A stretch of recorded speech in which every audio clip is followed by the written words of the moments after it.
boys, ghouls, porcupines, and everything in between. Um, this is the very first proof of concept top game review community discussion. If you are not familiar with the top review is the reviews outlet that I've started by myself and myself only. Um, the top game review stands for transparent, open, and public. There's obviously a certain void in game reviews and interaction with journalists or people who cover games and the communities that actually play them. I started Top Review to try to meet that or to fill that void, and I think this is the way to go about doing that.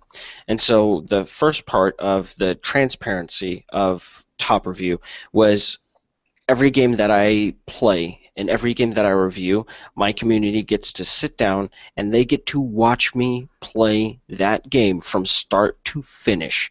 However that ends. So there's never a question of, well, we don't know how much he played. You'll be able to go back and see exactly what I played and exactly what I experienced. The next step in that process is what some of you who are watching right now just got done seeing happen, was me crafting that review from, again, start to finish and getting input from the community and helping me strengthen my writing skills, because you basically don't stop learning about writing. It's always a process of growth. And the third part of that brings an entire top game review together is the community discussion afterwards with that game, because I feel like there's been a significant problem, a schism even, with people review games and it's more a position of you're telling the community what to do, whether they should or have to buy a game or not, as opposed to going, well, I thought this game was kind of bad, and or I thought this game was really great, and we get to talk about what we all saw and what we all experienced and whether there's benefits or there's detriments to that and so on and so forth. So this is that third part of it. This is the final part, and the way it all gets put together is that on the site for the topgamereview.com is where you can go find that. You'll see those reviews posted, the written format, and contained within the body of that review, you will also have a link directly to either a supercut or the entirety of my playthrough right there for you, and how I'm talking and how I'm interacting with the audience. You'll be able to see all of that. You'll also have a link that goes directly to this very discussion that we're having right now. And that's how all of this will come together, and I think that we can make something great out of it, because the community is what matters, and the audience is what matters, because I wouldn't be here without the audience. I wouldn't be here without you folks. You're the ones that give me a purpose. My job is to sit down and look at these games and try to help you make the best possible decision with your entertainment budget, because, well, this stuff isn't cheap.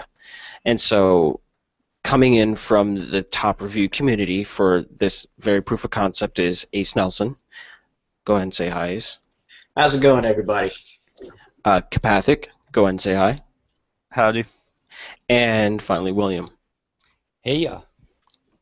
So what we're talking about with this roundtable discussion of top review, the top game review, is Assassin's Creed Unity, and I'm already laughing because before we get started, I just have to say this right now. Nazis? Nazis. Really? It really happened. It really happened. I can't fathom this. The review, and if it was coming from anyone else, I wouldn't believe them. Just saying.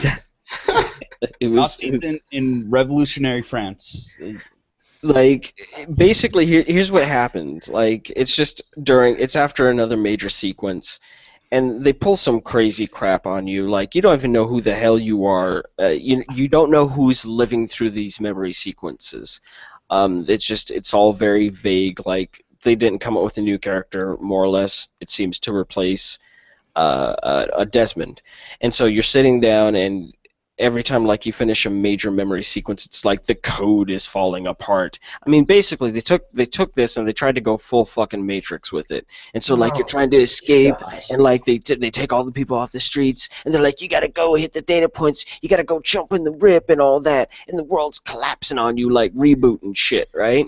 And like suddenly, like for no reason, they're just like boom, they dropped you in the middle of fucking Nazi occupied Paris, and you're like, what? You're like, what am I doing here? And they're like, all right, you need to go climb the Eiffel Tower. And I'm sitting here and I'm like, motherfucker, you just wanted an excuse to put the Eiffel Tower in that game. Like, that's what you really, really wanted. And so I was salty about it. And then we were climbing up and you're like, okay, you know what? This is stupid, but we'll let it slide. And then they got you on that tower. And they got you shooting down Nazi warplanes. Like, you get on a machine gun and you're doing it. And we were just flabbergasted. We were like, no, this can't be happening. I am seriously wishing that I would have been there to see that, because this, I believe it. I've seen stranger shit, but it was nuts. I was just like, I don't know what I'm doing here, man. Like, I was like, I felt like that little kid after he had, all the dental work done. I was like, is this real life? Like, I didn't know what to do. I was like, no, what are you doing? And that game just, it makes me hurt on the inside, in my feelings, like that whole game, because they were trying to do something with it. They were trying to do something beautiful. No, who am I kidding, man? They didn't. I don't know. I don't think they tried so hard and got so far. Right, like they didn't even get too far. They just got too carried away with the whole. What essentially boils down to is time travel, and technically, okay, they're looking into the past, but they just got too carried away with it. It's revolutionary France. What the hell's this?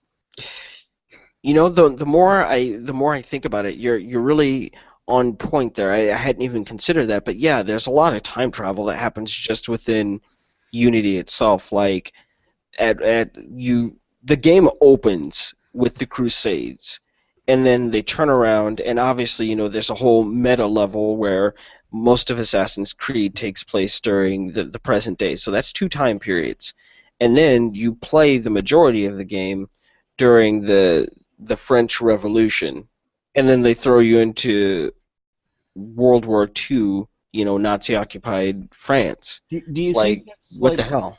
Do you think that's like to maybe throw a bone to the people who've been like crying for, oh no, we have to have Assassin's Creed in World War II, we have to have Assassin's Creed in the Crusades? Like, I'm wondering if that's why they tried to do it. They're like, we don't want to do a whole game, but let's try to find a reason to put a mission in. Like, do you think it might have been something like that? I don't even know. Like, I don't fucking know. Like, normally I have something, I'm like, well, with the understanding of design concepts, and nope, you got my fucking hands tied here, because I don't know what was going on there. I can't find the rhyme or reason to it, and the important thing is this: I'm not knocking on anybody, or I don't want anybody to feel bad. I'm just saying that there were better ways to go about doing this, and I Well, I got my hand on my face, just going, whoa! I don't know what to do. Well, that's because like they don't really give you a whole lot of anything. I mean, Desmond's a block of wood. Whoever the anonymous employee for Black Flag was pretty much a blank slate. You don't get yelled at by John from IT. John from IT was a dick. Well, Oliver hasn't finished it yet, so I'm not going to spoil it for him. But yeah, don't spoil it. Don't spoil it. But like the character in the Animus, they at least had something going for them. Here you're not even a blank slate. You're practically a ghost. Yeah. And apparently, whatever Animus they have you hooked up to, something's wrong with it because shit's going haywire. And yeah, it's like okay, I mean, like if they want to do it, they could have done something like, they have those old 1800 pictures, and it's like, here's a guy in modern clothing and sunglasses. Was he really there? They could do something like that, but instead they say, no, you know what? Let's just fucking drop you on the Eiffel Tower and shoot down some fucking Germans. Like it was Because why it's not? so Well, right. weird. If they wanted to make it seem like something's wrong with the Animus or whatnot, they could have done it in another way, because that's a whole entire. It's not just a sequence break. It's literally like, were y'all making another game here? What the fuck? Well, as I understand it, what was happening was that it was like another Abstergo trainee type person, but they end up hacking in and just interrupting the whole thing, like, and dropped a data dump basically on you, and they're just like, everything has been a ruse, like. But it's confusing. It's just like people don't even know what the hell's going on at this point, you know? It And really breaks that suspension of disbelief, and a that's lot. even beyond just, again, the immersion that you get from playing through the parts in the past, as opposed to, you know, coming up out of the Animus. You know, it's kind of like when I was sitting down and writing the review for this, there was a ton of there are more issues than that game in that game than can be reasonably covered in a review. And that was really telling when I was sitting down and writing it. I saw people were pointing out issues that they wanted me to bring up, and I was like, yeah, they got a point. These are good issues, but I can't think of a way to jam these in here correctly. And that's, part of the reason why we do this live discussion is so we can get into those in-depth things that fit better in this space than into that written space. But just the bugs in Unity were on a whole different fucking level, man. Like, I've seen buggy games. I don't know how the fuck they shipped that game that way. Well, Like, think about it this even way: if you Sonic. Even if you friggin- ignore the shipping, like the state it shipped in, you downloaded, what was it, 3 patches, and at least one was a 20 gigabyte patch all by itself, which should have been enough for, like, that's art assets as well. well, for And me, it was a total of 10 gig that I added on. As I understand, and for people who didn't know, I played it on PlayStation 4, but from what I heard, was for people on Xbox One who digitally downloaded the game, their quote unquote, making air quotes on that one, patch was the whole damn game over again. So 40 Damn. plus gig. Yeah. Sweet Jesus. Yeah, it's insane. Now, as I was sitting down to write my review and doing research on some tiny little intricacies and things like that, or intricacies, I'm sorry. It turns out that for people who bought the season pass, and this is going to blow your guys' minds, I guarantee you. For people who bought the season pass, they ended up getting that refunded, right? And they got some goodies in the process. Like, yeah, you can pick a free game or whatever, but in order to get that stuff, you have to promise not to sue Ubisoft. Yeah, I remember hearing about that. I was thinking uh, about doing it just because I'm like, well, you can't beat a free season pass, but that's me. I mean, I really don't see myself doing a lawsuit against anyone anytime in the future. I could be wrong though. Well, my issue with that whole thing right there sets off alarm bells in my head, because what it says to me is that you messed up so bad, or either you messed up so bad, or your lawyers said you've messed up pretty bad here, enough to where they are in the line of fire for a class action lawsuit. And I think that's what they're trying to do, is they're trying to ward off that potential thing as much as they can. The Like fact like that Jessica just said in the chat, though, they're basically pulling a Sony. yeah, Yeah. and basically trying to protect themselves in that sense, and I don't think that's right. I said that a couple of times before during play. They need to pull that game off shelves. And that's just being dead serious. Like, yeah, I dropped my recommendation, and my recommendation was to go ahead and quote that back for people. My ultimate recommendation is avoid this title at all costs. Even as a fan of the series, the level of frustration here is high. There's such a thing as abuse of success, and I think that Assassin's Creed Unity is a prime textbook example of it. And I wholeheartedly stand by that, in that it's a fucking mess. Like, this is not a sellable product in almost any sense of the word. It's a giant clusterfuck. and nobody needs to be paying for that. And especially when you think about the issues that come along with this current generation of consoles and having internet connections and things like that, you always have to consider the customer who does not have access to a reliable internet connection to patch, or customers who have bandwidth caps. Look, you can't have me downloading 10 gig to patch your one game when I've got a monthly cap myself that I'm going to desperately try to fix.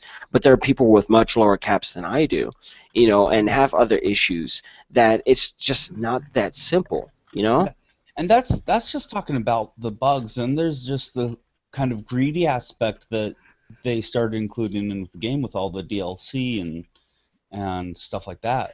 I remember when I was watching the playthrough, and we got to that point where you were looking at the Helix credits and saw that pack that they had for $99.99. My God.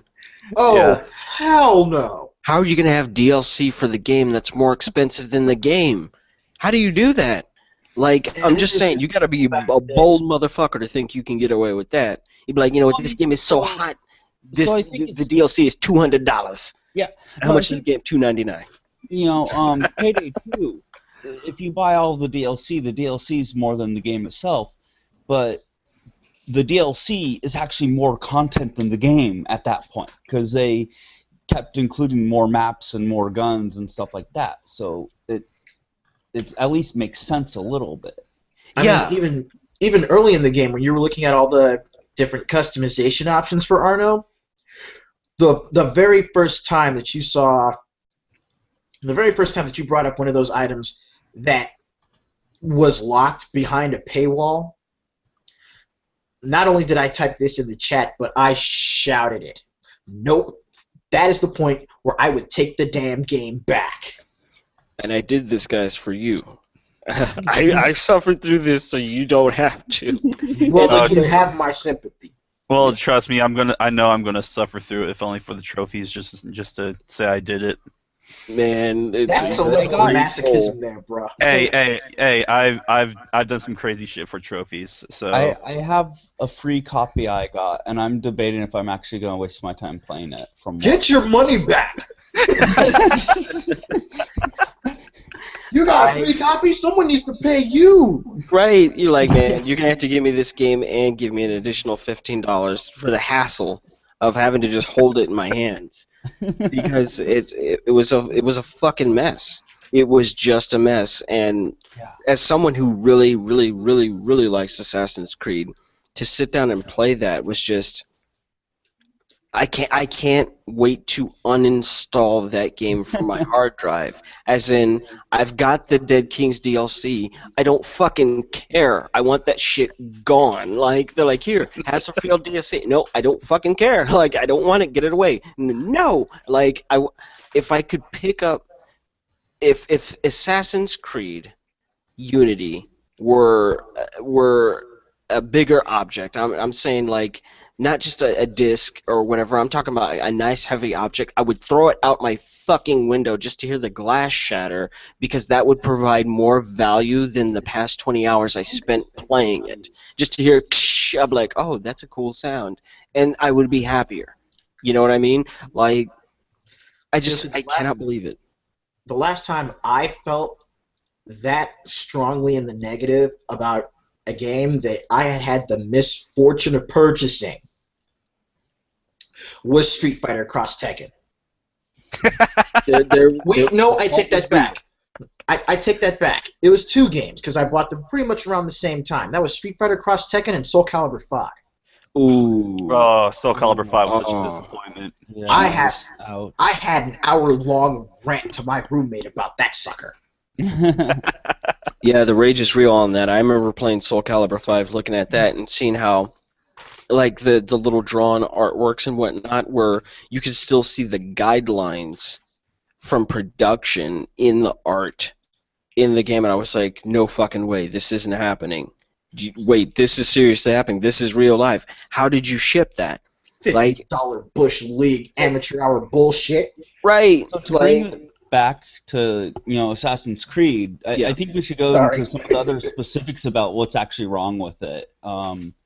And I'll say one I found bad from watching you play was how insanely cluttered the map was of just Oh, random God. time Oh, wasting. dude, all the NPCs. I mean, it's like, okay, it was a big city. I get that, but holy shit, there's crowds everywhere.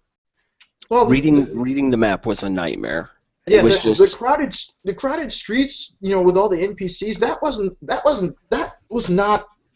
I can words really. That wasn't an issue for me. But the moment he went to the map, like the actual overworld map for like fast traveling or finding your objectives and whatnot, that hurt my eyes. That literally hurt my eyes. Oh yeah, Yeah. there were icons freaking everywhere. Good luck filtering out what you need. It's like you walk into your homeboy's room and that shit's so messy you can't even see the floor. Yeah, it was just Yeah. it was an utter mess, just from top to bottom, and it was frustrating to the point where I was like, I don't want to deal with any of this stuff. And normally, a game experience is not supposed to be like that. It's supposed to be, an adventure. You're supposed to be like, oh boy, this is exciting. You want to poke at it and prod it, and you want to find out what everything does. And as I played through, and especially dealing with that map situation, it was just like I want to avoid having to interact with as much of this stuff as possible. Just get me through it. And it was just stuff that I did not want to fucking deal with. And that was the roughest part. And you know what? Here's what was even sad and more frustrating for me was having to watch you guys suffer through that, because it was like it was almost like dealing with what we talk about with watching a train wreck occur, I don't know. I think or watching a car accident. It was like you want to turn away, but you're compelled to stay. I'll admit I'm enough of a bit of a sadist and a masochist to say I enjoyed watching it, if only because I was getting laughs out of it. Mhm. Yeah, like I was saying, like I think those of us who watched you at least got the Schadenfreude of seeing you suffer through it. Like it wasn't as bad as happening to us, because like when the glitchy movement, when you weren't inputting on controls and your character was jumping around, Yeah. like, that's frustrating as hell. But if you aren't holding the controller anyway, then you just get a point and laugh when it's happening to someone else. Yeah, it's true. Just put on that chase music. Yeah. Put on that chase music from Benny Hill that usually plays and just watch it go. That really is what it was like. Just from start to finish, it was just a constant state of. I mean, I've never experienced something so buggy. Like what we were usually hitting something around like a bug, a major bug. Not the kind of like, well, I went and did something crazy. Just enjoying the typical flow of the game. And it was like every 3-4 minutes. Yeah. And it was just like, oh, what is this? And then what is this? Like, you walk over here and suddenly some guy is turned inside out, like some shit out of John Carpenter's Thing, and you're like, ah! And and you've got to run the fuck away in the other direction. You're like, this isn't supposed to be how France is, and you're just like, it was horrifying. It was horrifying, and seeing Arno like suddenly bend over backwards like his spine is broken, like he's fucking Voldo or something. Or that dude was up in the tree, Right? They Yeah. just next to the tree. all the NPCs that fly or hover and shit. Yeah. Yeah, the Jesus 2.0s, like they upgraded Jesus. They're like, okay, well first you can walk on water. Now, fuck it, we're putting you in trees, and this is going to be great. You're going to save it all. Oh, No, this is Jesus brought to you by Abstergo. here's the beauty of their story is the whole thing was there's errors in the Matrix. Well, those are the errors. It's all part of the plan. If they tried to market it as that, I'd borderline accept it just to say, wow, you guys are really pushing it, but it's funny. but they didn't, so it's just like, wow, y'all really fucked up. Oh yeah. Yeah, I mean that would at least show evidence of some measure of self-awareness. Like, this game is so buggy, and they know it, and they're hamming it up. That would be at the very least palatable. that's the big scary thing about that is that you know what you shipped. You know what went out the store, and you know when everything was said and done, and the credits were rolling, and you're looking at this, and I'm looking at this big ass QA team. I'm trying to determine where the sin was committed, and this is kind of the serious thing. We have to think about this. Consider this for a moment.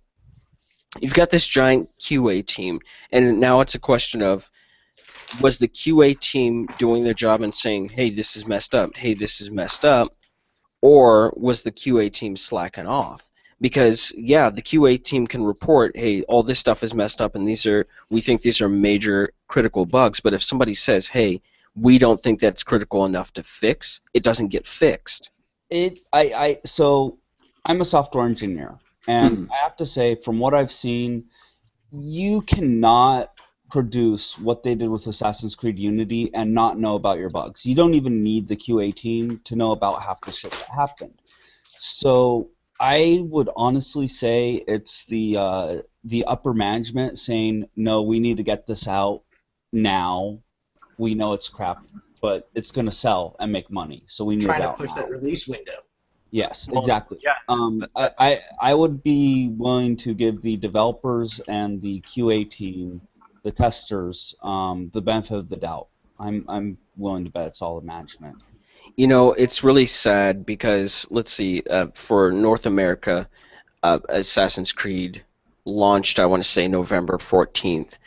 And I think that was obviously a bad decision to launch right then. Let me double check. No, it was November 11th. You were really trying to hit that Black Friday window. Could you seriously have not delayed that for one more month and just shipped that at Christmas?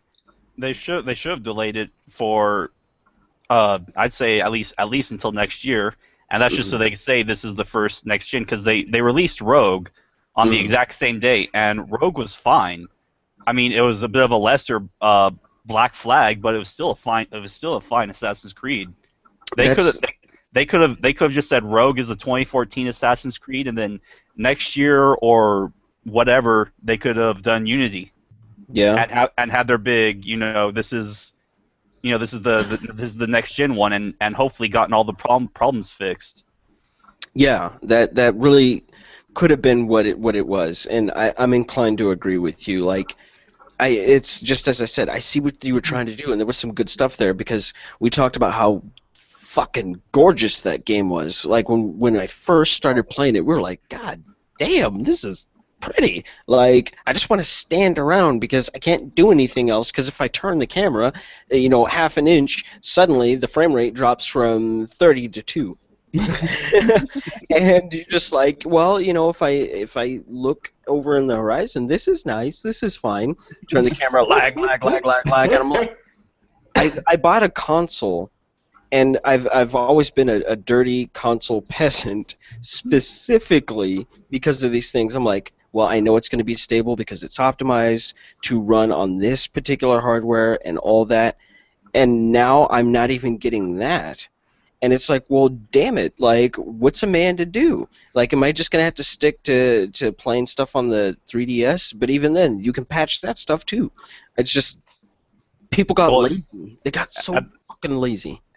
At the same time, though, Nintendo doesn't fuck around with shit like that. It's true. Well, you're talking about the guys.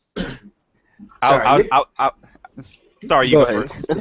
No, as far as Nintendo goes, you're talking about the people who would not let the freaking Game Boy go to market until this thing could withstand a 5-foot drop without screwing up 10 times out of 10. Oh yeah. Oh, yeah. I mean, that is actually, a better example is you're talking about the company who instituted their specific seal of approval and wouldn't allow companies to make games unless it fit their needs, including being pretty darn bug-free. Exactly. Yeah. That Nintendo seal of approval means something. Yeah. Yeah, like outside of like the one or two bootlegs that existed on the SNES and things like Beastman 2, which pretty much couldn't be beaten at all unless you like Game Genied it. Those were few and far in between, and even as time progressed, I don't remember what game it was. I think it was Tales of Graces on the Wii or GameCube. I think Yeah. there was something in there. If you did something out of sequence, the game was actually unbeatable. It'd be like it wouldn't hit the checkpoints and it wouldn't let you progress. That was like a one-time thing, and they actually said, tell you what, you send your memory card in, we'll fix your save file, and we'll send it back to you.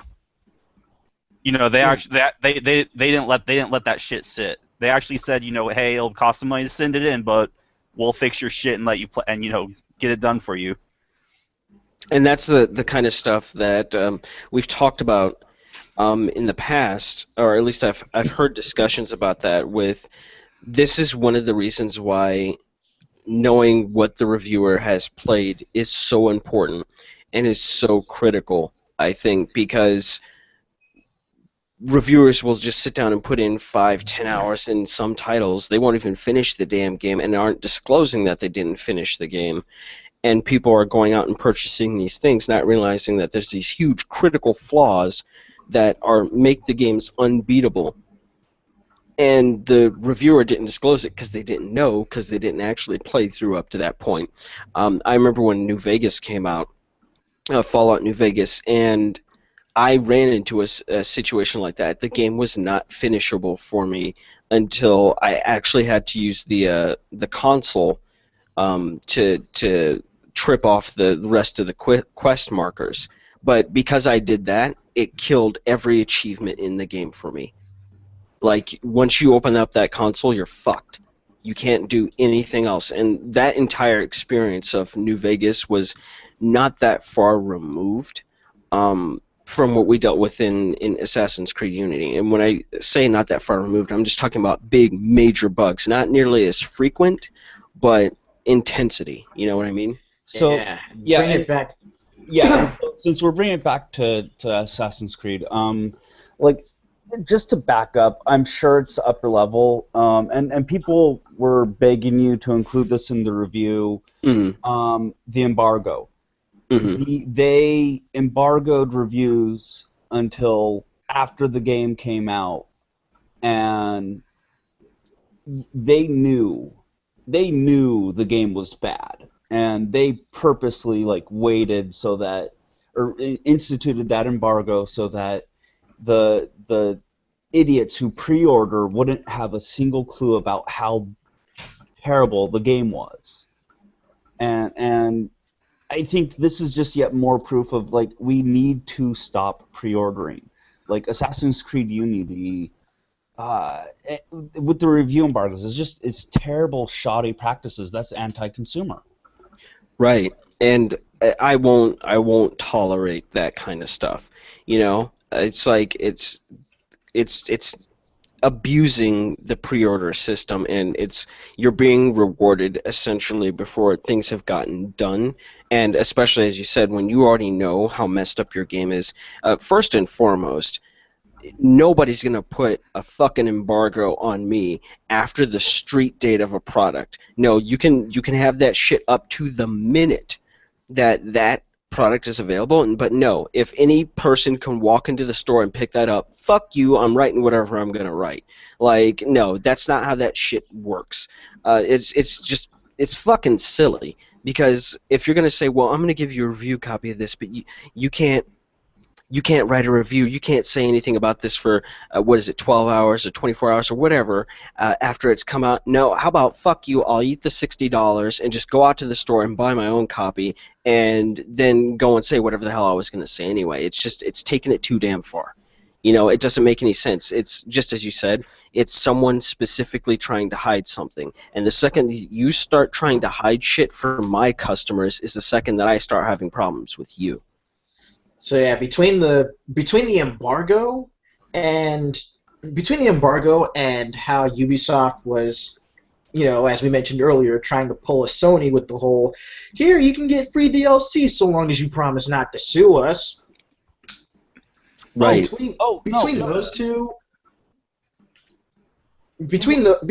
things, it just feels like again, like Ubisoft actually knew that they were pushing out an unfinished product. They knew that the cake was not completely baked, but they're still taking it out of the oven. Oh yeah, Yeah. and sorry, the DLC thing sets me off too, because so I mentioned I got the game for free. Get your I money haven't back. installed it. I haven't installed and played it, but I wanna point out something that it it sets off so many red flags and it drives me up the wall to no end.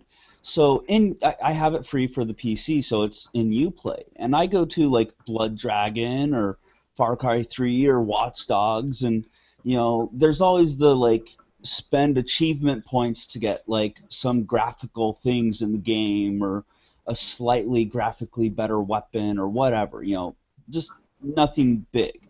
Okay, in Unity that thing instead of that it's all filled with things like, hey, get in-game money, get extra health, get buy these all sorts of stuff that normally is just stuff you unlock by progression by actually playing the game. All sorts of items that take away one of the primary portions of a game itself: the gameplay, the grind, the experience. Exactly. That was so disturbing and disgusting to me to be sitting there trying to go through my weapons and sort out my stuff, while I'm trying to plot out how I'm going to go over there and, finish a mission or do an assassination or whatever. And then, pushing right on the D-pad and premium melee boost in giant yellow letters. Oh, you better go buy some more of this. And I'm like, did you really just break my fucking immersion? Yeah. And what is this? To tell me to go buy some shit when I'm in the middle of trying to figure out how to stab that guy over there in the neck, and you're trying to tell me to buy some shit?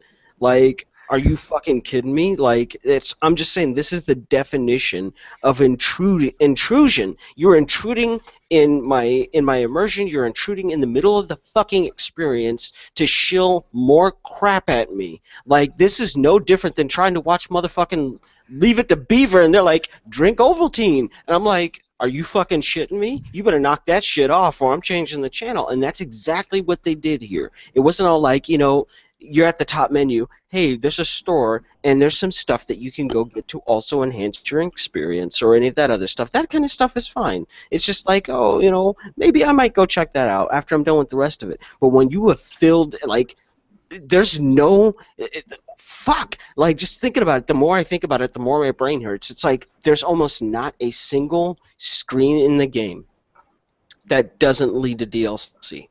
Well, and Love here's chess. what drives me nuts. All right, this is a full price game that, I mean, you paid $60 plus tax, and yet it still charges for all these little, like, it's like it's one of those free-to-play, pay-to-win MMOs. Oh, get experience by paying $10 or whatever. That's complete and utter bullshit. Like, it's bad enough in the MMOs, but they at least need an actual way to make money. It is a full-price game, and they're still doing that bullshit. That's not acceptable in my mind. Right, It's it's not- not acceptable. It's not acceptable, but what they're probably doing is they see that people are willing to spend money on small. Well, it used to be small, nuanced stuff like Mass Effect 3. They're online. They have those stupid little gift packs you could buy and whatnot. And they probably thought the same thing. They just went way overboard with it.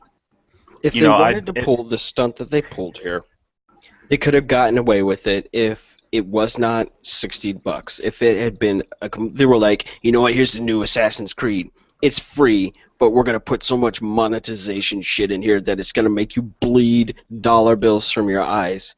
Fine, okay, fine. I'll let you have it. In fact, I'd even let them get away with it at $10. They'd be like, you know what?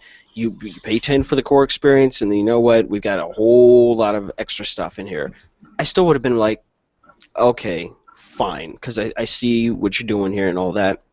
But just as you said, you're not going to justify me spending $60, and then from the moment I push that start button, you are pressuring me to try and spend additional money non-stop. Like, boom, the first menu you open, there's a direct button straight to the eStore, and then you drop into the game. If you go into your pause menu, there's a straight link to the eStore. And if you're running around in game, they're just like, "Hey, you need to get them hack credits, son. Well, better take your butt to the store." Like it just keeps coming back to that. I'm like, "Are you kidding me? This Well, is nuts."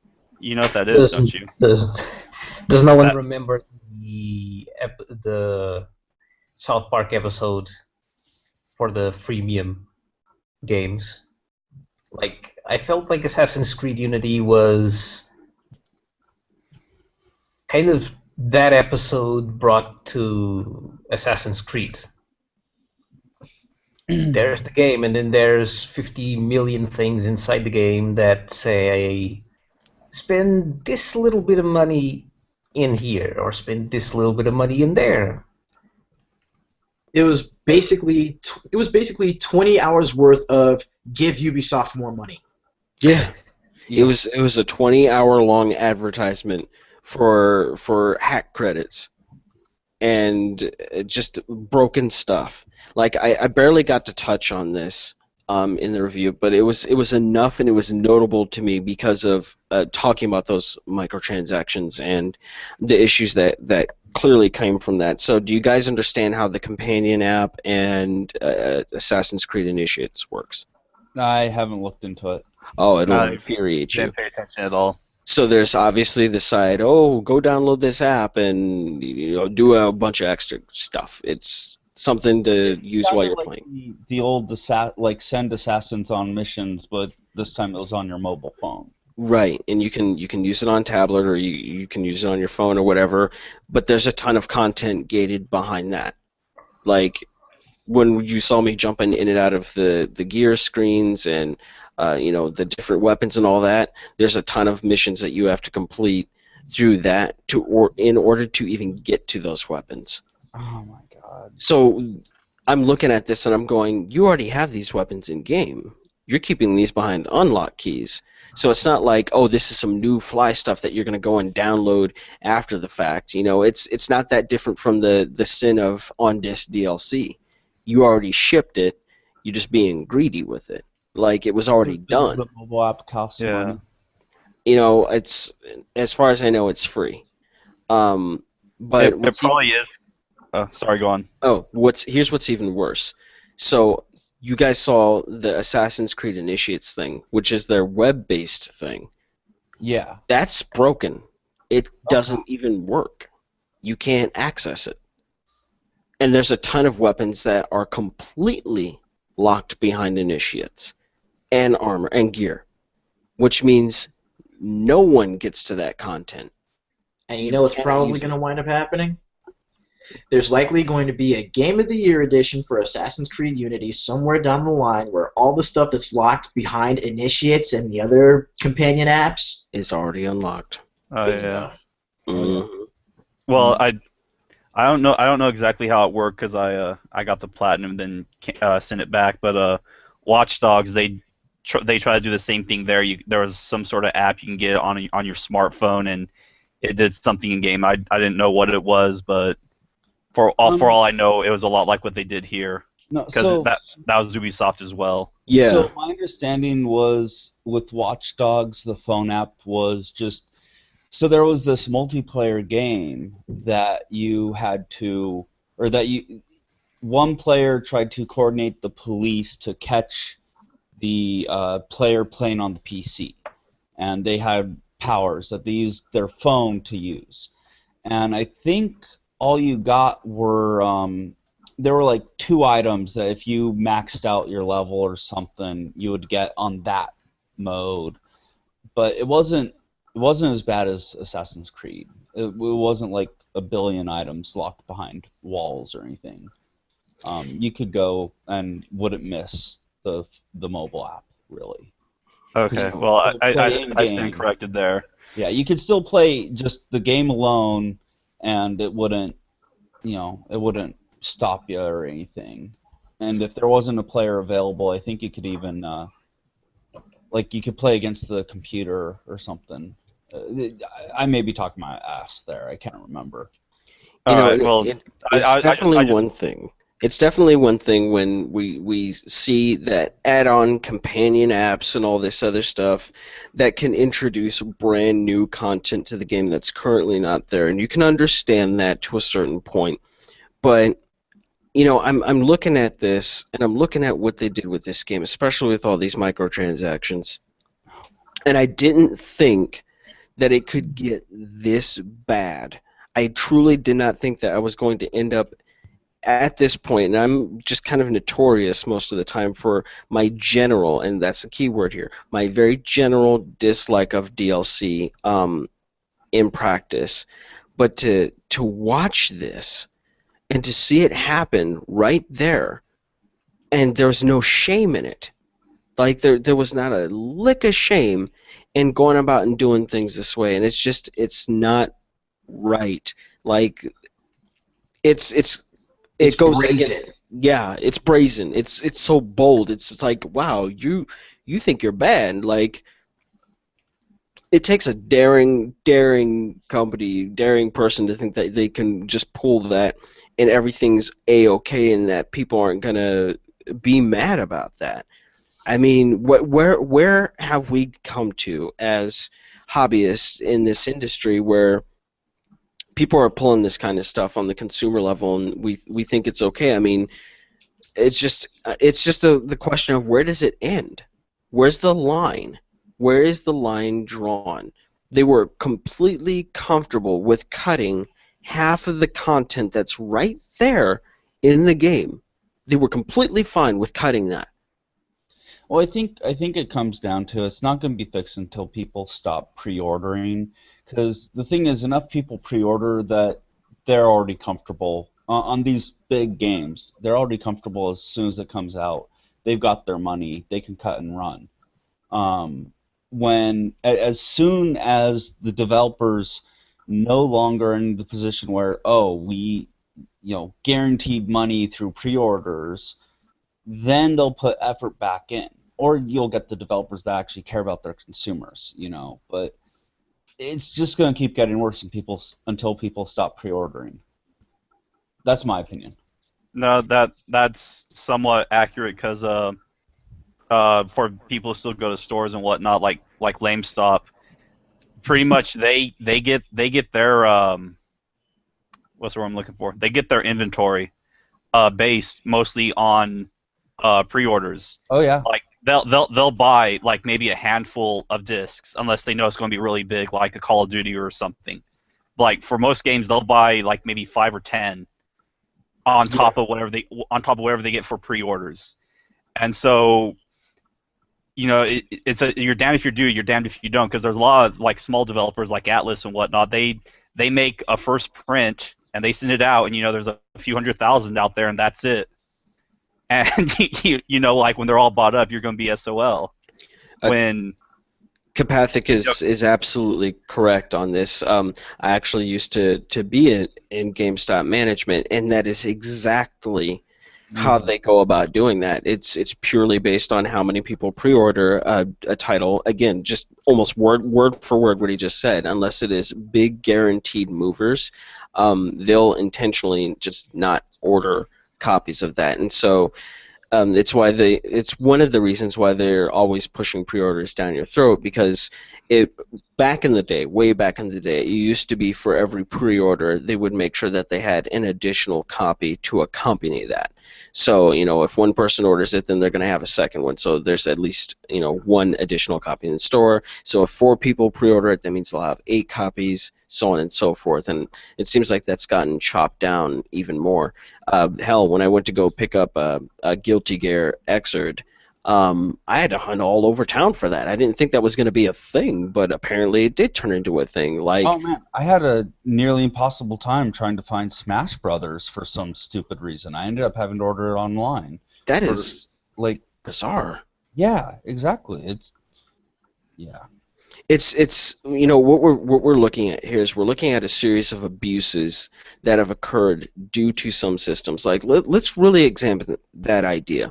So we've looked at what happened with Metacritic, which again started off as what seemed to be a good idea, and then it turned into just kind of a giant clusterfuck where people are losing their jobs over not meeting certain Metacritic scores, right?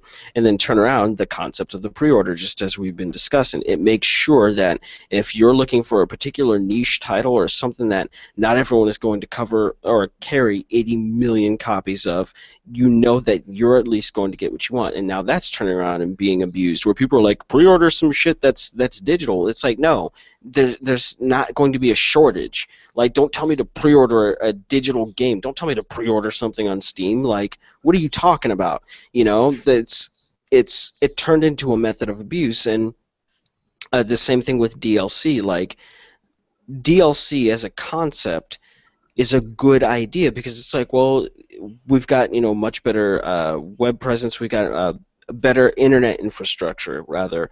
And what is DLC if it's just like micro expansions? You know, that's what we used to have back in the day. You'd have a big expansion pack, and they drop like you know what? Here's the new expansion tip for the current Elder Scrolls game. You're gonna get like an extra 10, 15 hours out of this, son. And you're like, oh snap! I can't wait for that. Or one of the bigger examples, the Extreme Legends expansions for the Dynasty Warriors games. Right, like they're big enough that they could even be considered their own standalone games. Exactly. But now we've got these DLC add-ons that are generally only maybe an hour, 2, 3, maybe, just depending on the game. And they're charging like really, really, really high amounts. It always comes back to the idea of what the market can bear.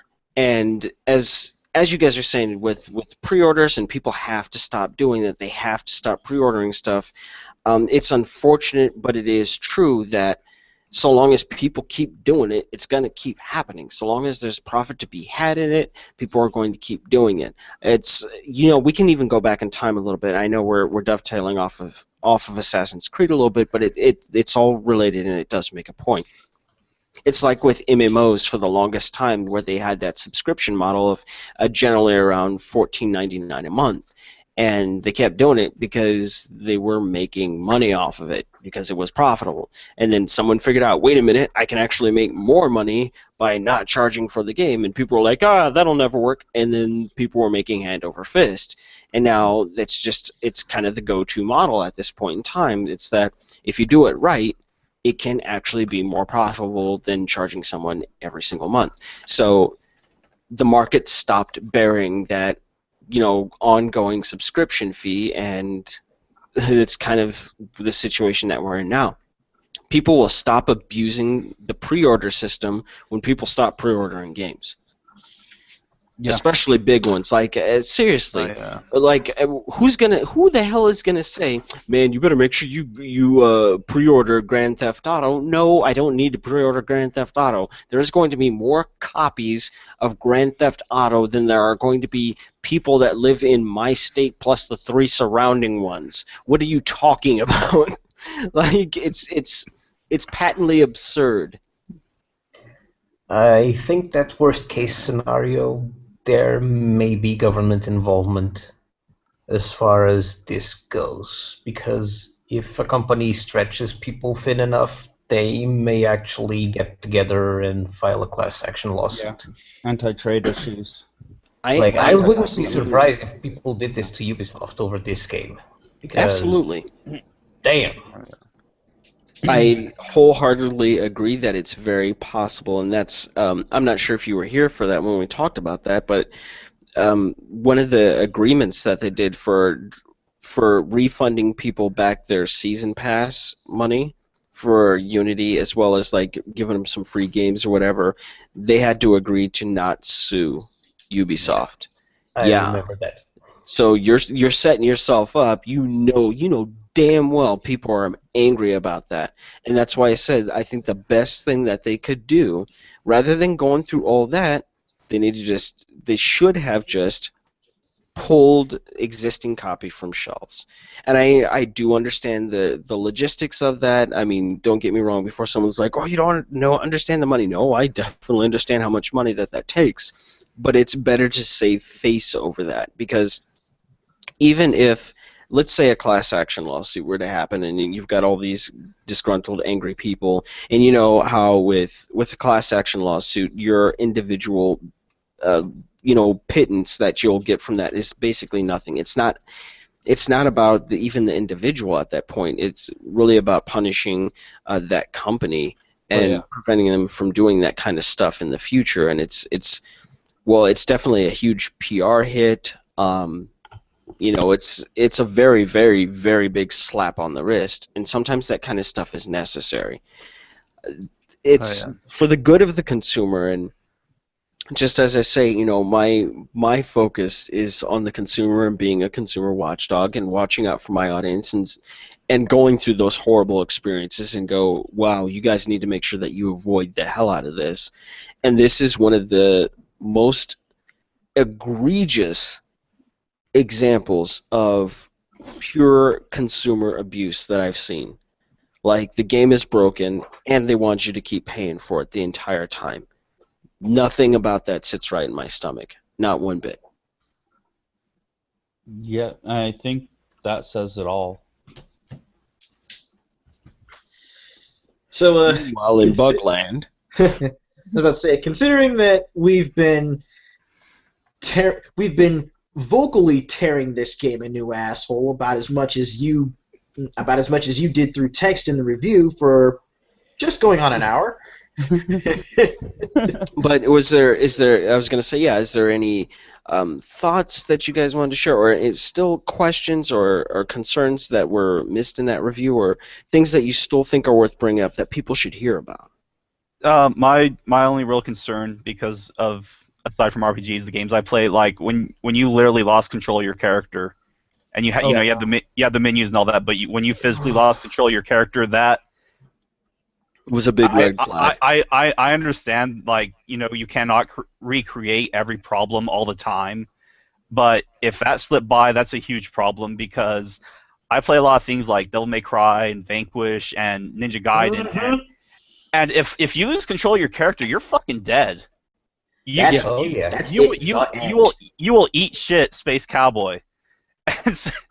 And so like when you're like, I can't move, I'm like, yeah, just let a guard walk by and see him, and just kill him right there. Come on, let's see it. Speaking of which, that actually reminds me of how spotty the AI was. Because I mean, there were some points where you were trying to actually, be sneaky and would get caught off of some bullshit, or get caught because you couldn't snap to cover properly. Yeah.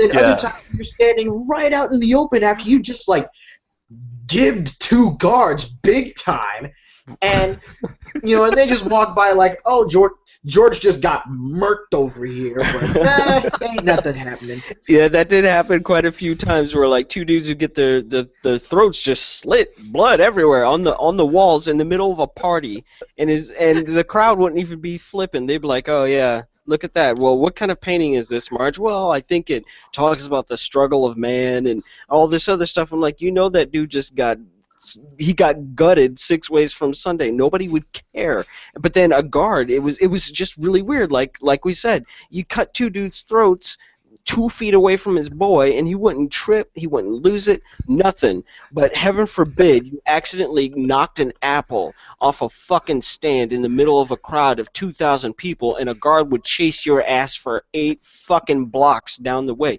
and he was gonna win. Like, how many times did you guys see me just die tired? I was like, hell yeah, I'm getting away, and I took a bullet right in the ass, and he's clutching his butt, and it's a boo, desynced, and I was like, that motherfucker shot me from like 4 blocks down the street. I didn't know what to do with myself. I was like... Through a crowd. Through a crowd. That's some serious marksman, sniper level. I'm talking Spec Ops The Line level of shit there. With a fucking musket, no less. I don't know what was going on with that game.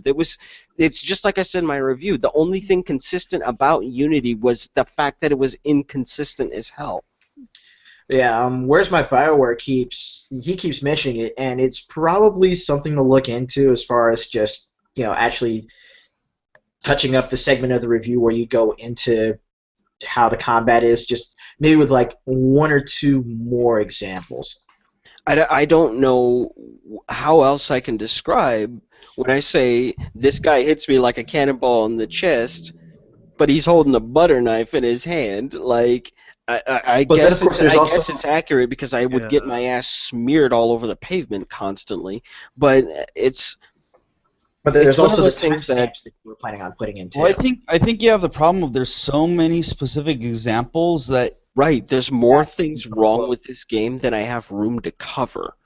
Is the biggest issue. Like, I wrote almost 2,000 words about how bad this was, and there's still so much more to say.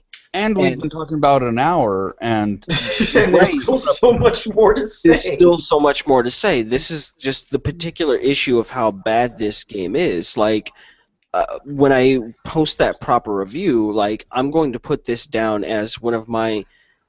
In fact, I'm going to start with a system of probably put down, the most egregious examples of buyer beware. Like, this is the first honorary buyer beware. Stay the fuck away from this title at all costs for this year. Like, that's the only way I can make it any clearer than that, because I can't sit there, I can't write a thesis on this game when I say, like, everything is messed up, and I'm making examples of this, like, being like The Hangover, and Mike Tyson. Like, I don't know how to get more intense about that. There we go. feeling. The first caveat emptor award. Right, this is it. Buyer beware. You're about to walk into some shit. Like, stay the whole Hold on to way your from butts. Unity. The first assassination was already a big-ass example of how distorted the game was going to be.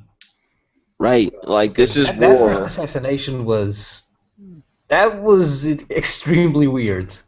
It was People just stuck inside walls and just. And this is after downloading that 40 gig patch at the start. Imagine how much worse this thing must have been on day one.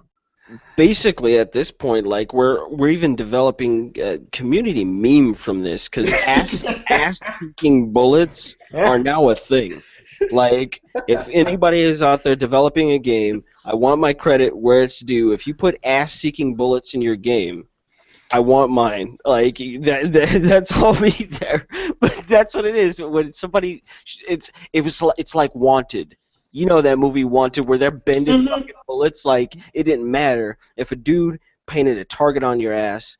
That was it in Unity. Like, you were getting shot that day. And it was just, combat was so unbalanced, and it wasn't fair in any sense of the word. Especially when I got to the end of the game, got the Sword of Eden. It's not a spoiler, because when you first start the game and you're already playing, they show you every weapon that's going to be available in the game, including the Sword of Eden. So you're like, oh, okay, I'm going to have this at some point. But even with the most powerful weapon in the game, one of the most powerful weapons, it still takes 3 shanks to put a dude down. I can still get dropped with one well-placed stab. And I'm like, why can't I do that? Like, they made the combat so overwhelmingly disadvantageous to the player that it transcends not fun into, I don't even know what the fuck to say, mega not fun. Like, like, what is it, Scott Pilgrim? Nega fun? Like, I think that this ended up being a reversal of the previous games. Like, in the previous games, you murder everything in sight. Now everything in sight murders you. I'm surprised the crowd doesn't attack you in the middle of fights. In Soviet Abstergo, everything murders you. that's really how it was. It was just so frustrating to sit there, and you guys saw me go through the fight sequences.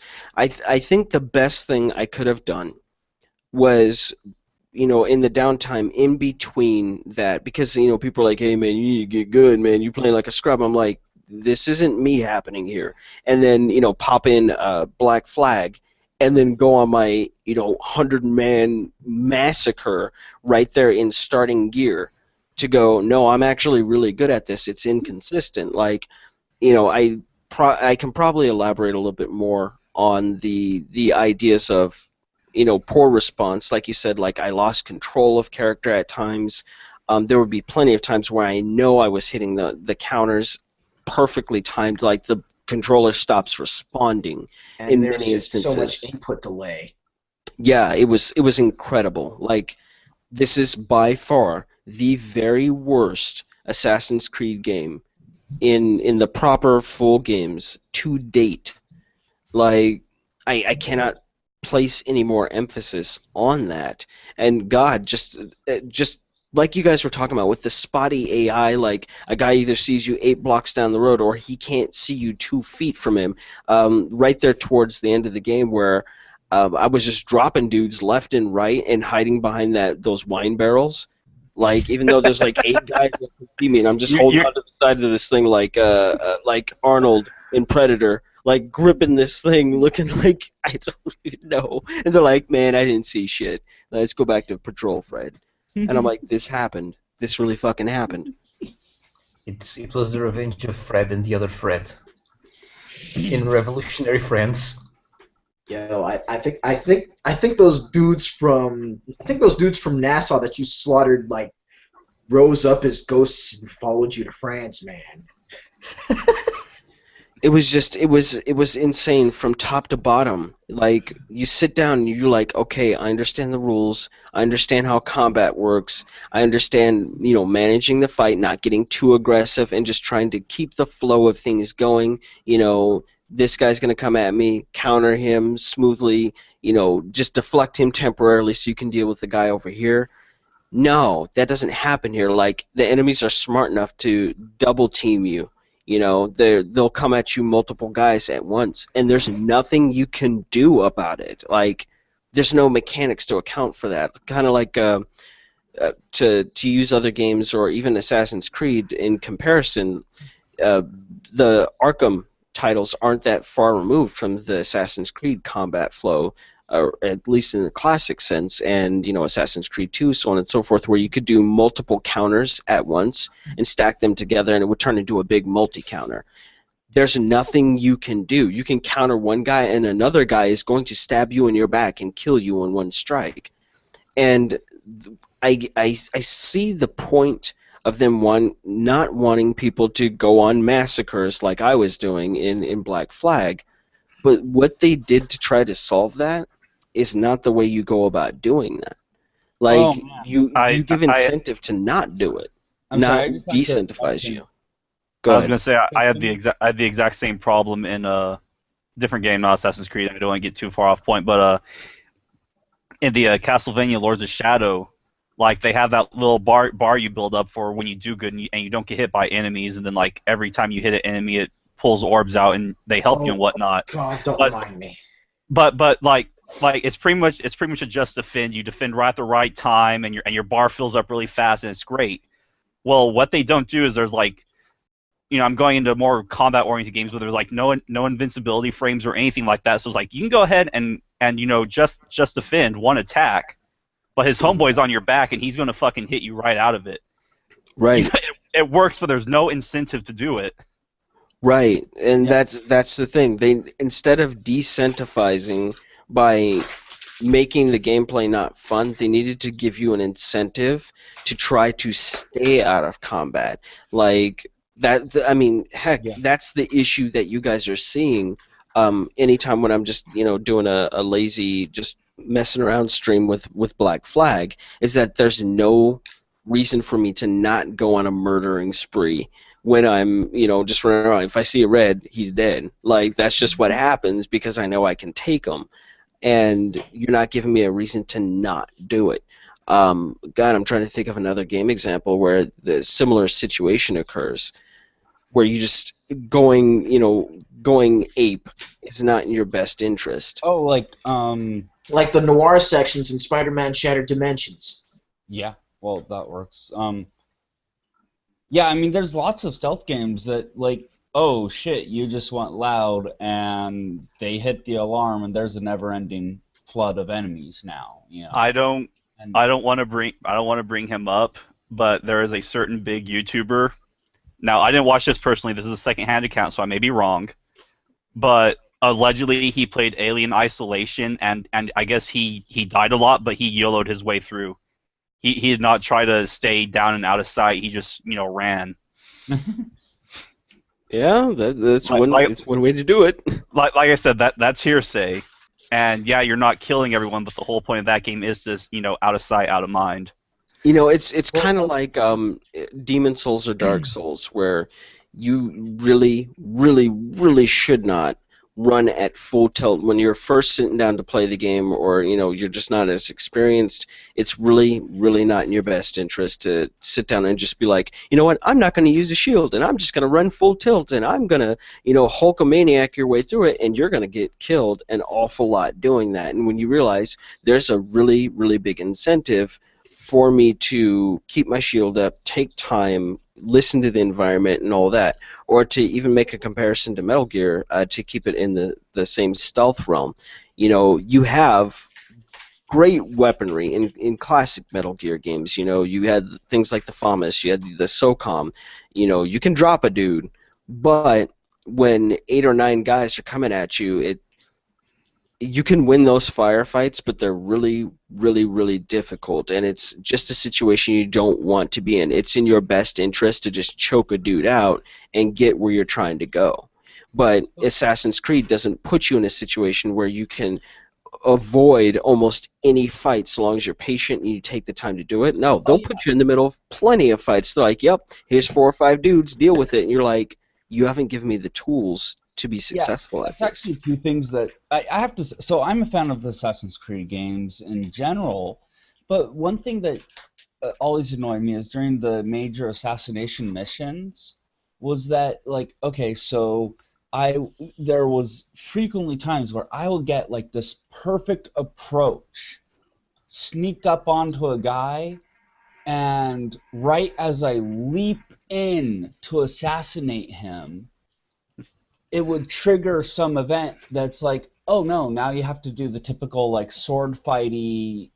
It's not a like sudden assassination, run away, or complete stealth assassination. It's like everyone knows you did it, and your target is running away for some weird reason. Like it is annoying as hell. But what I was wanting to mention too is, and someone else mentioned it, we've talked about how gorgeous Unity is, except one thing, and that's the water after the patch, where it would start flickering like all hell. Oh, everything after the patch got bad. As far as Everything the got visuals bad. go. Yeah. But that's I think something that needs to be mentioned in the review. But yeah, the random the random Morse code bodies of water. I'll have to go take a look again because I kind of made it a point to avoid the water as much as possible. So that's something that I'll have to go look at again after the fact. I'm sure obviously somebody noticed it, and I didn't give it that much attention. It's so hard to give it that because of, just as we said, the game changed so much from the moment that I started playing it to the moment that I finished it, that it makes it actually a really difficult review to do, because it's like, yeah, the game that we started with was just gorgeous, just beautiful to look at, and then it just got worse over time and didn't really seem to fix anything. It's like, wow, okay, the frame rate did get a little bit better, but that's about the only thing we got in that trade-off, and it was just like, wow, I'd kind of rather just go back to the at least gorgeous looking game, so I can just stare at it and just be like, oh, isn't that pleasant, you know? Um, God, I'm trying to remember. There was another really key point that you guys had brought up during that. Oh yeah, speaking of, like you said, coming up with very elaborate plans, we um, didn't really touch too heavily on the creating opportunities thing. That was really stupid. For the assassinations.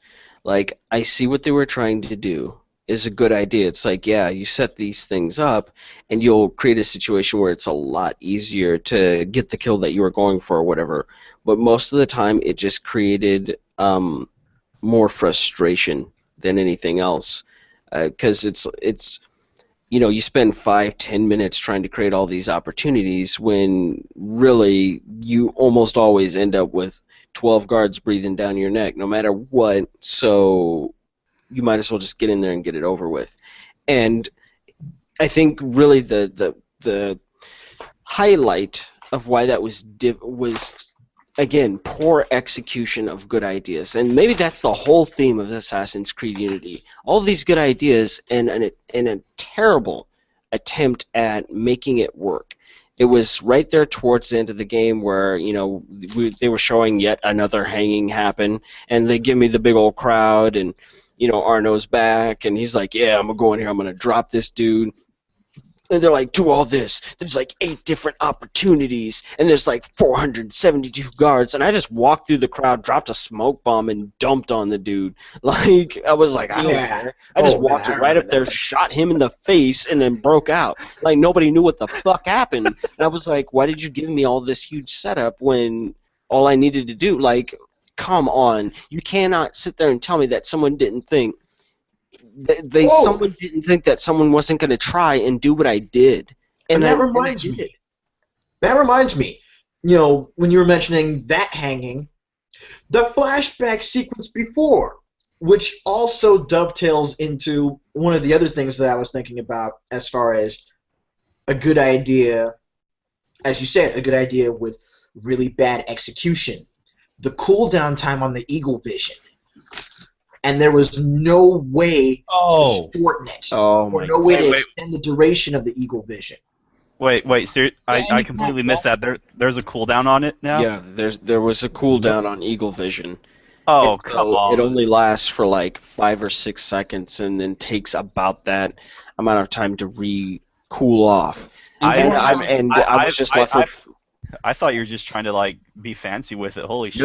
No. There's a cooldown, and so you use it, and there's no explanation for why, because why? Like, I'm still trying to figure that out. There's no fucking reason for it. Like in Assassin's Creed, they were just like, you've got Eagle Vision, you can turn it on and you turn it off, and that lets you mark guards, that lets you see major points of interest, hiding spots, so on and so forth, right? That's how it was. And it's one of those things that to me, it seems like it's one of those things that could easily be explained by the fact that, again, Arno is still an apprentice assassin, but as you go through the game, or as you use Eagle Vision more, you should be able to, at the very least, extend the duration of Eagle Vision. You could also extend the cooldown as you power it up further, but being able to at the very least improve on that as you are becoming a more proficient assassin. Right. But if you're talking about that, then even Ezio in Assassin's Creed 2 had that angle. Right. There was no real justification for them to just suddenly drop an Eagle Vision cooldown on your head, and even then, like, using it became really, really inconvenient, and it just became annoying for something that's a core mechanic. Look, you can give me all that other stuff and all the other problems, but you give me regular Eagle Vision, and it would have at least been a manageable experience. Like, it would have taken some of the edge off. Like, it's like, you know what, you already slapped me in the face. I'm just saying, you take that off and at least some of the sting comes out of it. Like, but you're sitting down and you go back to classic Assassin's Creed titles, you go back to Black Flag, and it's like, you can't even engage in combat while in Eagle Vision. Hell, if you try to start running at a full clip, you snap out of it. So it's not like, it was being abused or exploited to make fights work in a certain way. If there's an exploit for that, I wasn't aware of it. But it doesn't make any sense. I mean, like, again, let's compare other stealth games to the same concepts and principles. We look at the Arkham series of games, where people would get into detective mode and never leave it because there was no reason to leave it. Like, you were like, wait a minute, okay. Aside from straining your eyes, that shit hurt after a while. Yeah, like, but that was the only thing. There was no mechanical reason to not be in detective vision as far as the game goes. So many people just got in there and stayed in it. I just don't understand what the hell they were doing. And then you would turn on the Eagle Vision, like you were saying. You were like, I thought you were being fancy. No. And so it would unmark guards, and you would lose track of those POIs and things like that.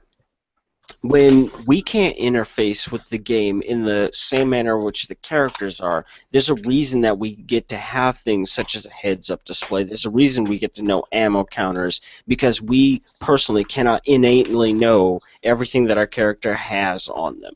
It's not like you can judge by that nuance of weight on your own body and go, oh yeah, I've only got 4 or 5 knives left, instead of having all 10 of them, or how many bullets I'm carrying, or being able to keep track of that. And that's why many game mechanics are the way that they are. They're making up for a deficiency between the uh, player's ability to interact in that space. People have gotten better at different types of UIs, like such as Dead Space, where your spine shows your health bar, so they don't have to show this huge, immersion-breaking health bar up at the top of the screen. No, it's just integrated. It's part of your outfit. You're looking at the dude's back the entire time anyway. Makes sense, right? But they just made so many changes to Unity that had no justification, and they didn't make a lick of sense. And that's just, I don't know what the hell they were doing. I have no clue what went through someone's mind. And it's even harder for me to look at that, think that this went through that testing process as we talked about, and you're trying to tell me that maybe one person sat down, came up with these ideas, and everyone else said this is a great idea. Really? Are you sure? Like, I just kind of imagine that somebody had to disagree with that guy at some point, and just go, this isn't working out the way that you wanted to. That's what I want to imagine in my head. But clearly, somebody made that call on a lot of that stuff, and for whatever reason, it just kept going that way. And that's the big letdown. And I hope that they learned their lesson from this. Like, I went back and did some quick research on this.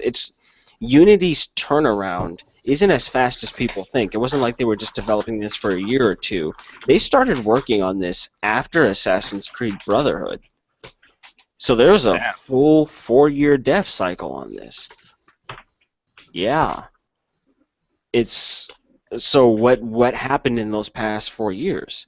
My guess would be engine changes, because like you were saying, how your movement wasn't as good as you'd want, he'd automatically lock onto different things and whatnot.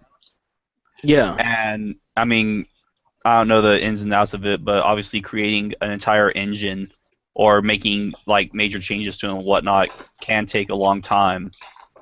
But that'd be my guess. I mean, I don't know what they did. No, you've got a good point. That actually makes a lot of sense.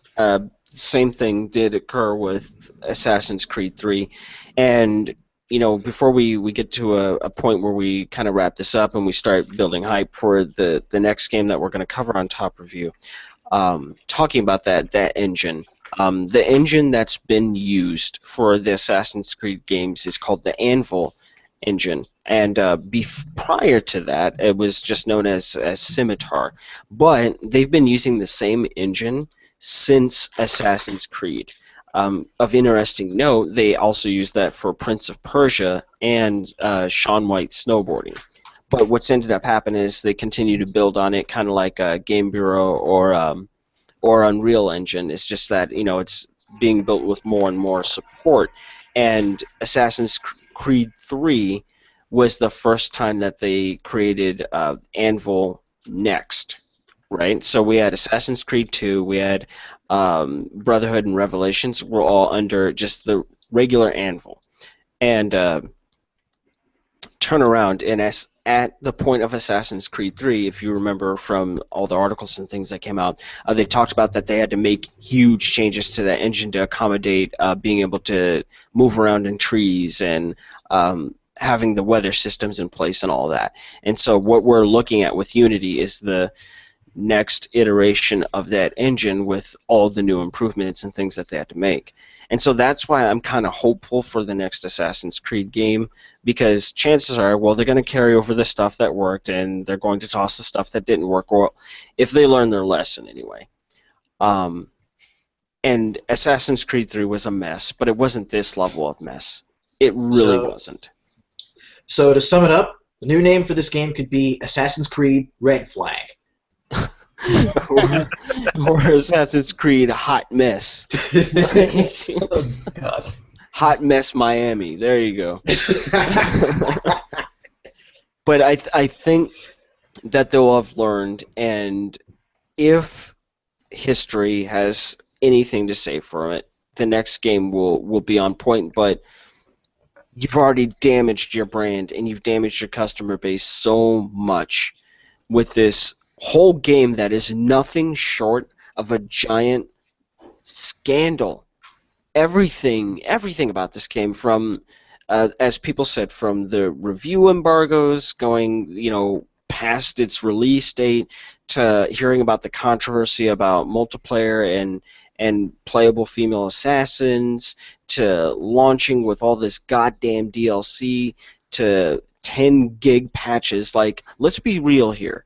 When you drop in a patch that's 10 gig, you are shipping bug fixes for a game that are bigger than several PlayStation 2 games put together.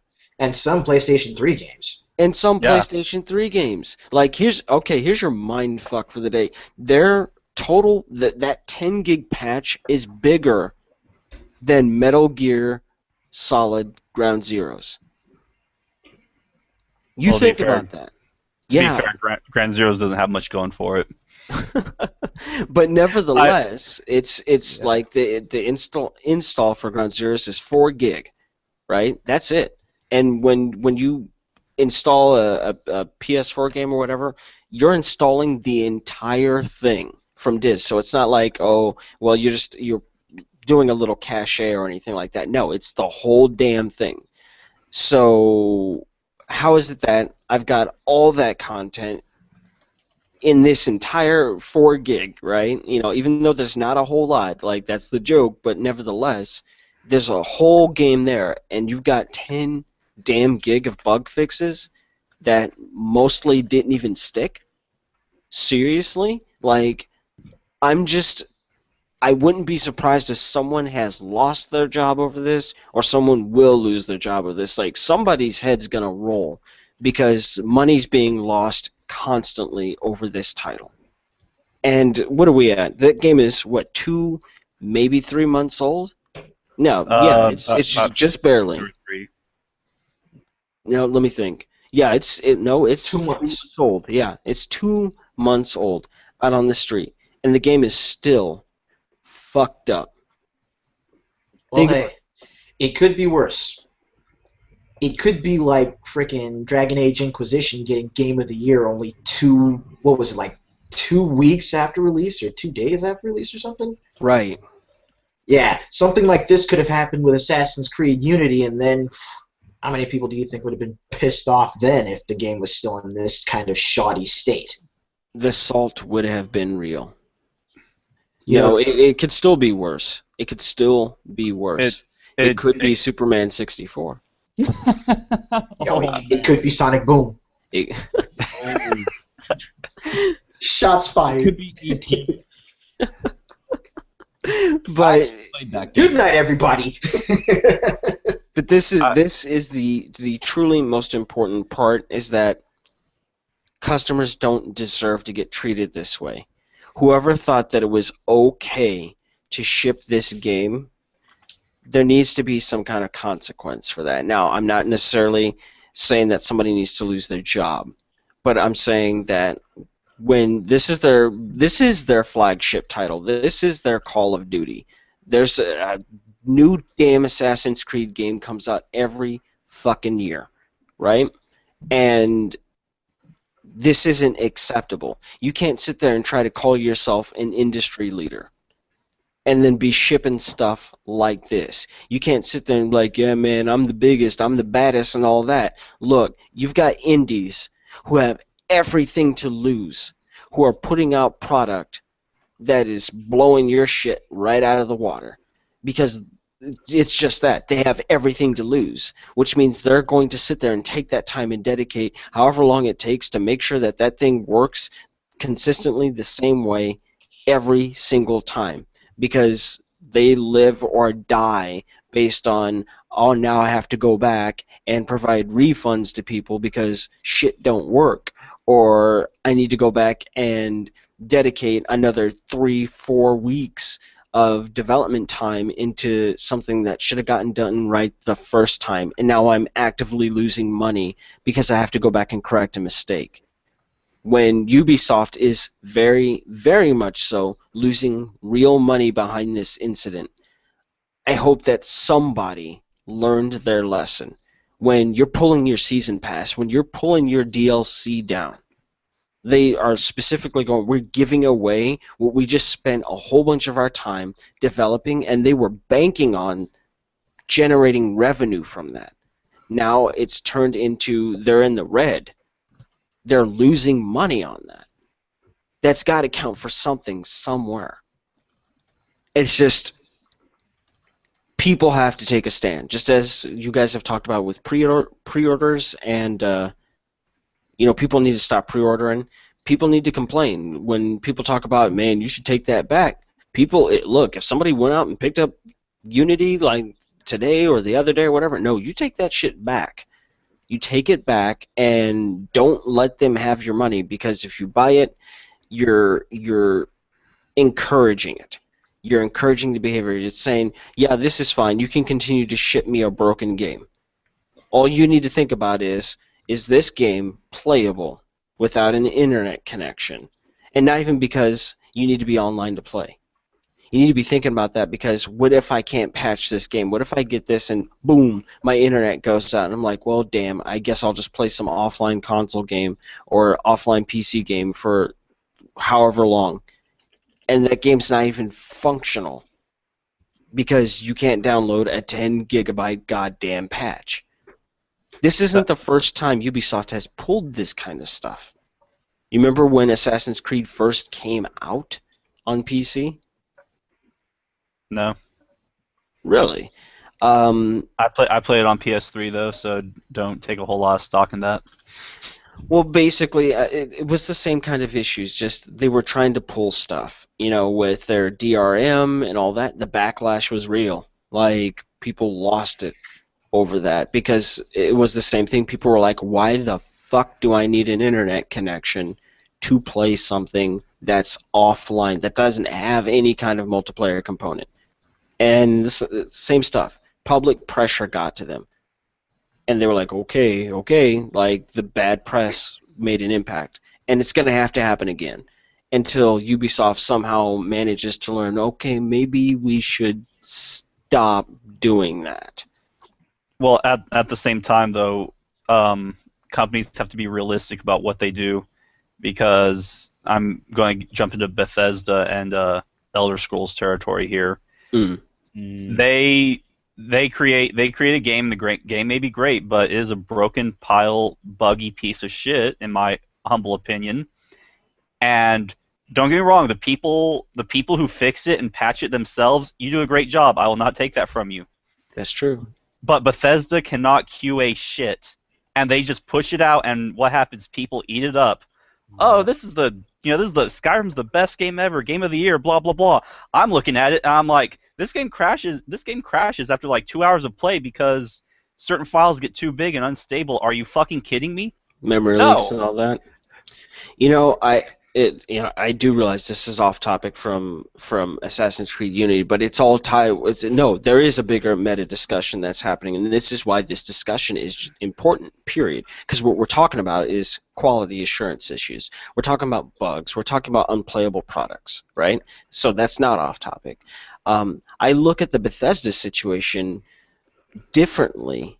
And when I say differently, I mean, there's one perspective that I look at. It's that Assassin's Creed is a very, very guided experience where you, the player, don't have as much control over the world as you do in a huge open world highly player customizable experience as Morrowind or Oblivion or Skyrim. And so you have to think about, or I'm not telling people, well, you have to think about this. No, what I'm saying is one of the things that make me think about that, I'm like, they do a pretty good job considering how many moving parts are involved in those titles. I mean, the same bugs that you're talking about aren't just Skyrim. It's like you said, most Bethesda games like that. Of that open world nature, you had the problems with Fallout 3, or you're going to see those kinds of problems with New Vegas, even though New Vegas wasn't developed directly by Bethesda, but nevertheless, that big open world, that big open space, and there's so many different parts. You've got NPCs with their own cycles. You've got things that can move from one end of the world to another. Things can travel completely across the map and goes through its own life cycle, so to speak. You've got so many different individual quest givers. You got permanent death without breaking the total main narrative. Characters can live or die, and things have to reroute themselves. And so when I look at that, I think, it's more stable than what it should be. And so I try to give them credit in that. It's like, yeah, it's a really big world, and there's a lot of different stuff going on. And for the level of stuff that's going on versus how many bugs that happen, I think it's a good balance. I mean, I see less bugs occur. Just for pound for pound experience between playing, any Bethesda title versus what I just saw in Assassin's Creed Unity. I played that for 5 minutes, and some horrifying thing happens. I can take a 5-minute walk in Skyrim, and things are pretty much okay. The bugs in Skyrim are at least hilarious. The random super spinning horsemen. You're riding on a horse and you're just rotating. That's freaking hilarious. It's not like, hey, your control suddenly stopped working. It's this rendering problem that is absolutely hideous, yes, but your controls at least work. I think there's a different level of the errors there. And there's also the factor of that. I think Bethesda can be a really good sport about their own bugs too. We all know about the giant, or the giants in Skyrim hitting you so hard that your ass catapults through the air, and they're like, "Oh, that's actually really funny. Yeah, we're not going to do anything about that because they were like, yeah, that's top kick." Yeah, I mean, dude, he dragon kicks your ass into the Milky Way. Hell yeah, you leave that in. Yeah, it's funny, but at the same time, though, it's like, I mean, they make honest attempts to try to fix things, but then you also wind up with dragons flying upside down and everything else, and you're like, come the fuck on, guys. Come on. And really what you're talking about is someone trying to get too big for their britches. I think we all remember the incidents that came along with Skyrim, especially jumping between the PS3 port and the 360 being like the flagship for them on that, and then the PC build. For those that didn't know, the PS3 had huge issues where they didn't think that they were going to be able to get a DLC. They didn't. Yeah, Sony had to come in and help them with that because they were having such a hard time. Well, it's not even that. I believe the PS3 never actually got one of the DLCs. I'm not sure which one. I mean, I know my wife's been playing DLC on there, but I think they finally got that taken care of with the Legendary Edition and all that. But it took a long time, and it's just, don't let your reach exceed your grasp. Yeah. I've never been able to use that in a sentence, and I just did, and this is the greatest day of my life. Yes, I don't need to be able to say anything else ever again. There. That's what it is. To be fair, also, a lot of that is on the PS3's architecture. I mean, it only has 512 megabytes of RAM, but in Bethesda's defense, they actually got a pretty nice-looking game running on 512 megabytes of RAM. It's true. I can give them that, but at the same time, though, like you're saying, don't overreach. You're getting too big. It's like, look, just, I mean, call me crazy or whatever. If you can't do it, then just don't fucking do it. I'm sorry. Yeah, and then just like you were talking about, there was a myriad of issues, where if the save files got too big on that system, it would also create problems. And I know this is obviously dovetailing very far from Unity, but really, just as we said, we're talking about the issues of major bugs, game-stopping bugs, things that are very counter to the consumer enjoying the product that they've paid for. It's people love to get caught up in that. Well, games are art. You can't consider. No, no, no. They are art, but they are meant to be played, consumed, and enjoyed. You don't just go buy a game and leave it on your shelf unless you've got a backlog problem like many of us do. First, you but see sales. but that is why we buy games. We buy them to consume them and to use them and to get that enjoyment out of them. And I don't think it's a fucking stretch if someone gets a thing and it works the way that it was intended and advertised. So that said, final thoughts, gentlemen. I'm sad that I missed the Nazis. Agreed. I have to third that. I am so sad that I missed the Nazis. Well, we'll make sure that the supercut of that happens so that you can see that. I was gonna say you have automatic archiving enabled on your Twitch, right? Yes, I do. Okay, I'm gonna go dig through that shit and find it like right now. Yo, Jesticles, if you're out there watching this, you know what you got to add to the supercut, man. All I can say is I think most of us missed the Nazis, unfortunately. Sorry, I didn't mean to talk over you. Go ahead. Hikari.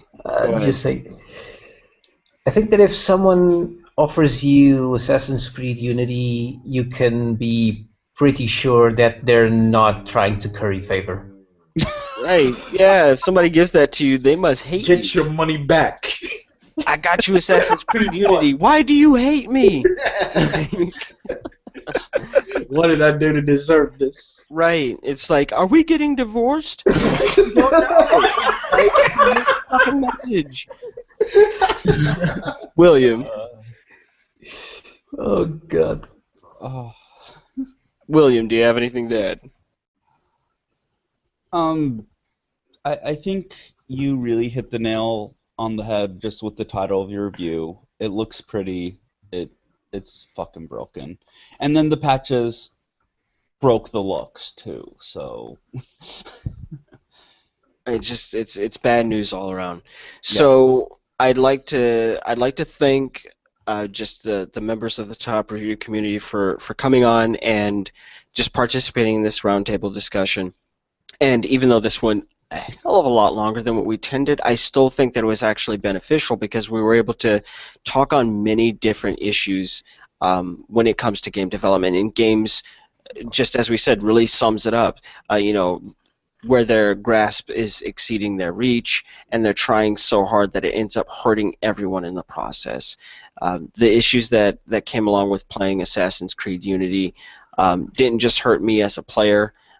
It hurt my audience because even though many of them didn't purchase it, they had to watch this train wreck happen, and they had to watch somebody else go through that. And I think it was a really enlightening experience, especially to do this the Top Review way, where everyone is seeing the same stuff. And I think for me, just as a reviewer, it really added a whole new layer to this stuff where if I go, hey, this was messed up, it actually increased my credibility significantly because now I can have my entire audience, new people come in and go, well, I don't know about his review, and you guys can go, yeah, that really happened to him. Like, we watched it happen. Like, he was having a rough go at it. So that's really cool. Yeah, he shot down those Nazis. Like, yeah, it happened. Like the planes were there, and we look at that, and so I'm not gonna let that go. It hurt me as the player. It hurt the audience as the potential consumer for that product to have to deal with that experience, and ultimately, it also hurt Ubisoft because now their credibility has come down a lot.